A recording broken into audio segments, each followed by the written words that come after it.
Good morning, girls. Is it breakfast time? Good morning, Dilly. Good morning. Something tells me I probably shouldn't make them wait too long for their breakfast, or I'll probably get mobbed on my way out. When it's this cold, I can understand why they want their breakfast bright and early in the morning. Gotta stoke those ruminants so that they in turn can make their own body heat and stay warm, because it is a cold, chilly day here in East Central Indiana. You know, winter on our farm can be one of the most beautiful times of year. I love how it sparkles after a really cold night and the frost settles on everything, but it can also have its hardships. It has a tendency of making things a little tougher than they already are.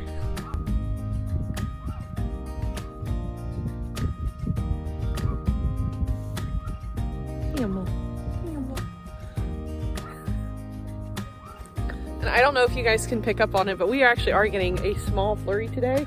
We got small flurries yesterday too. You guys ready to come out?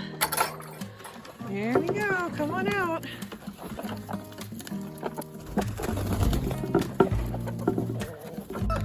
Hello, pee-pee face. How are you, Flu? How are you? Hello, lovey.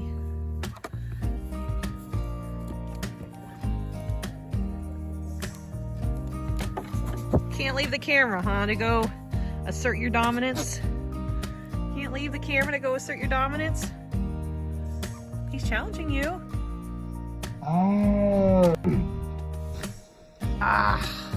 He almost got me. He started peeing. You are so disgusting. You're so gross. And licking your lips, you're nasty. You're a nasty boy. Just one of the risks we take when you keep a breeding buck on your property. Yes, they make blubbering faces. Yes, they make hilarious noises. And yes, you might get peed on. At least it's my boot, not my jeans, because he's stinky.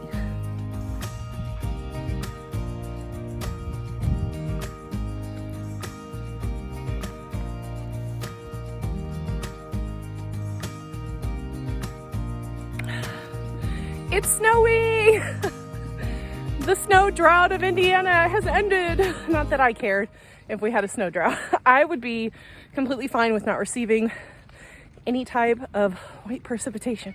Mostly because it makes everybody go nuts here.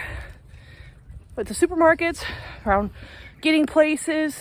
So it'd be really okay if we never ever had any of this white stuff ever again. But we're in Indiana, and it's just kind of part of the gig. And the goats are a lot like me. They're not very fond of this white stuff either.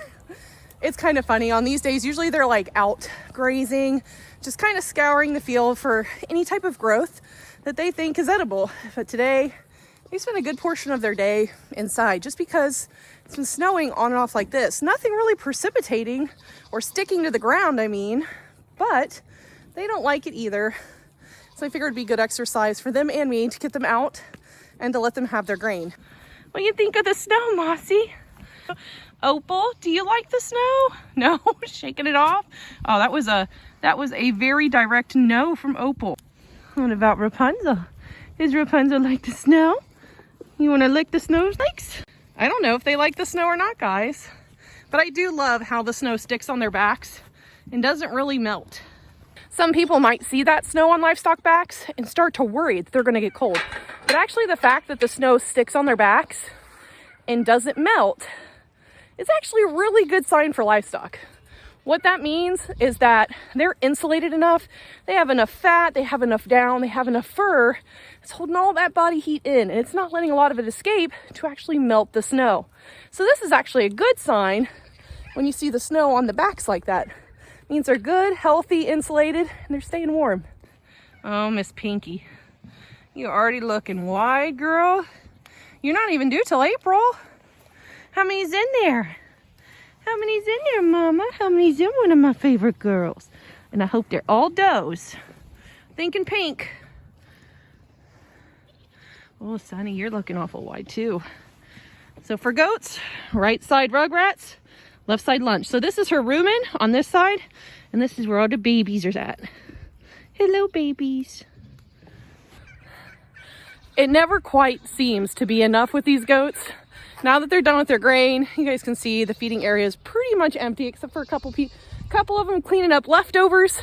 But now a lot of them are running back to the barn and are screaming because they say, hey, where's the second course, lady? Where's our hay? So I guess I better bow down to my goat overlords and overladies and get them some hay to keep them warm on this snow evening.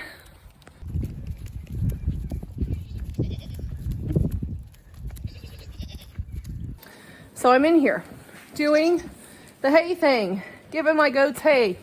And I figure, hey, Ashley, you might want to check their minerals. It's been a hot minute since you checked their minerals. Well, I checked their minerals. You guys probably can't see. Do you know what's in there?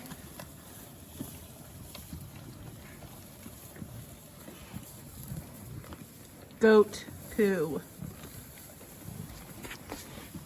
Goat poo in there. Not uncommon. Any of my fellow goat enthusiasts out there know goats are notorious poop snipers. If you think you've got a bucket, a feed bowl, mineral holder, someplace where they can't get their poop, they love a challenge, especially when it comes to defecating in places that they shouldn't. So I had a nice big pile of poopy in the mineral holder there. It is a glamorous life that we lead as crazy goat ladies.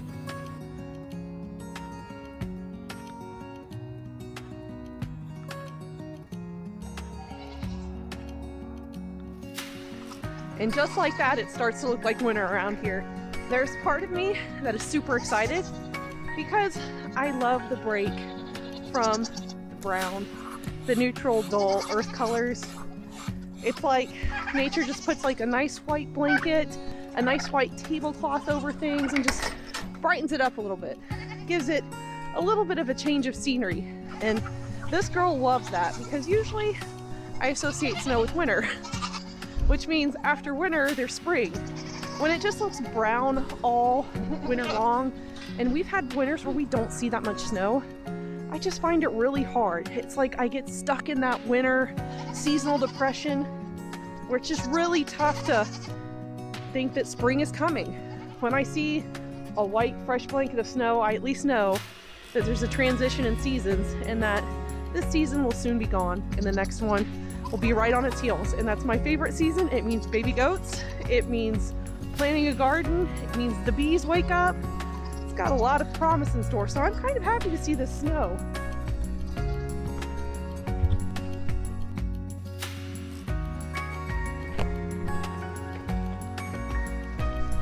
We've had a couple of flurries this year. Don't get me wrong, we haven't been completely snow-free, but there has been this weird phenomenon where it just looks like every snowstorm has either gone north or south of us. Pretty much all of Indiana's kind of seen this year, which isn't uncommon. Sometimes we can have really, really bad winters, and other times they can be really mild. This one hasn't been bad so far, but we're not nearly as close to being out of the woods as I would like to be. But it's just nice to see the field looking a little bit different. The girls really pop. It's really easy for me to do head counts in the winter without having to really get out there because some of these girls are golds and browns and they can be a little hard to pick up from the landscape.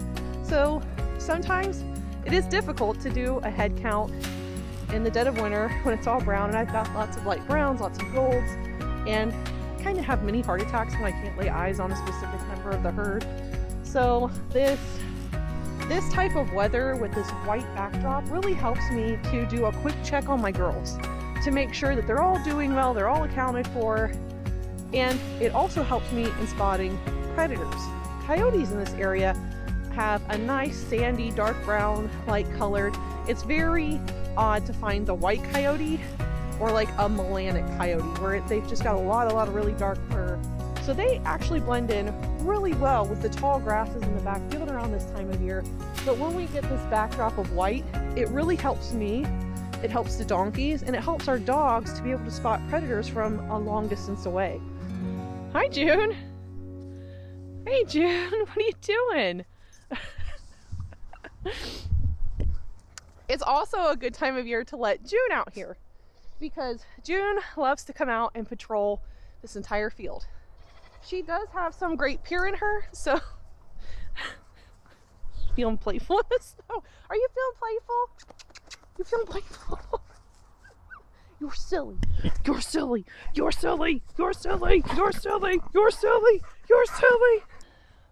But the great peer in this dog makes her want to guard these livestock.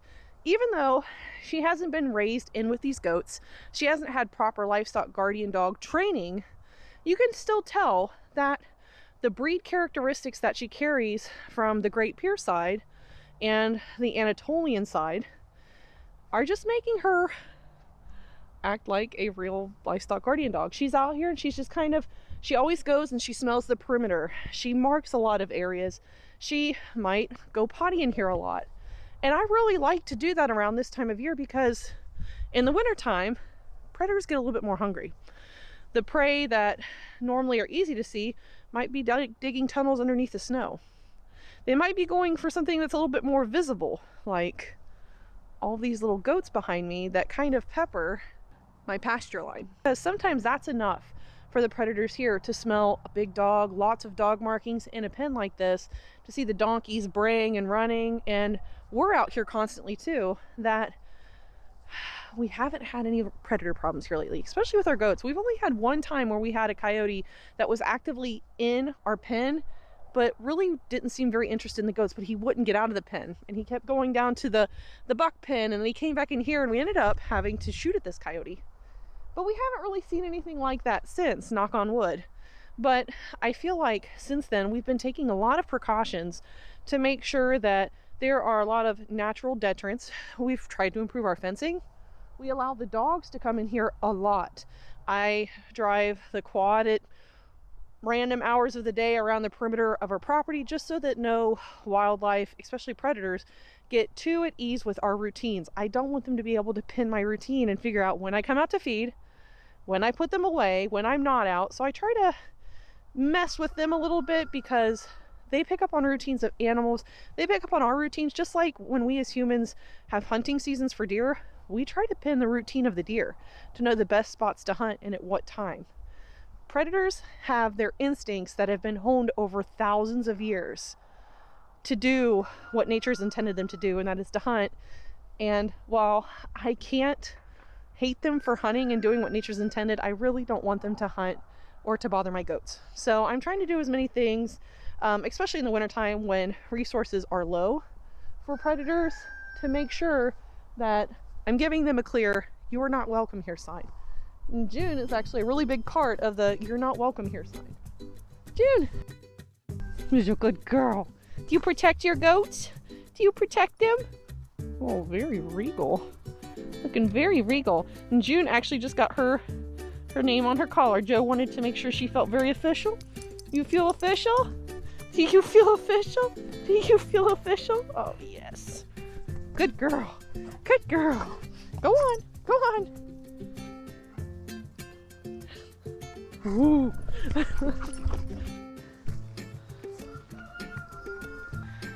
And you guys can see here, Miss Willow is getting quite wide.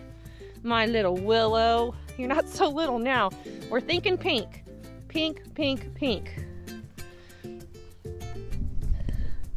It might not seem like it with as big as she is, but she's still like a month and a half away.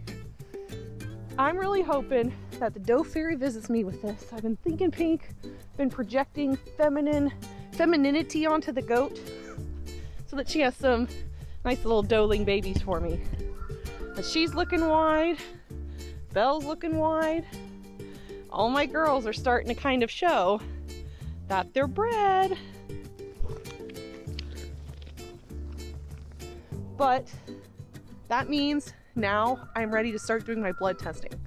So I'll be pulling blood here in the near future and submitting them for biosecurity panel testings. We'll be testing for CL, CAE, and Johne's. Those are the big three when it comes to biosecurity, though I do think I might add Q fever and brucellosis to that list just to make sure that we're looking good and we're healthy on our herd, and that anybody that comes to buy from us is ensuring that our animals are clean and healthy and that they're not going to be taking any nasty bugs from our farm to theirs and vice versa, because that is one of the things that I look for when I'm looking to bring new herd members into my farm. They have to be clean tested. And even though a lot of these girls haven't cycled again, and it's probably really safe to say that they are pregnant, they took, nobody's open, I will go ahead and probably spring for a few of these girls to have a pregnancy test just to make sure. Just to make sure nobody is still open and isn't having like ghost heats or quiet heats, because I'm not really looking too hard for them, because most of the goats that I wanted to breed have already been bred and they're not showing those big, I want a date with the bucks. They're not showing up any of those 7 signs we talked about in an earlier video. I'll link that up top. So I'm gonna go ahead and do that, but we got a lot of stuff coming. This cold weather right before spring kind of makes me really excited, but I can't wait to bring you guys along on that journey. Hello, lovies. Hello.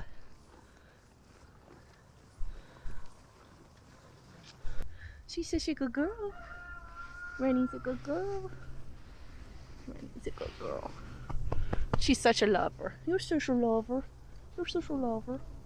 No? She's no kisses. No kisses. Enough never quite. Enough never quite. I'm gonna get it. I'm gonna get it this time. Flipper flopper flicker flock.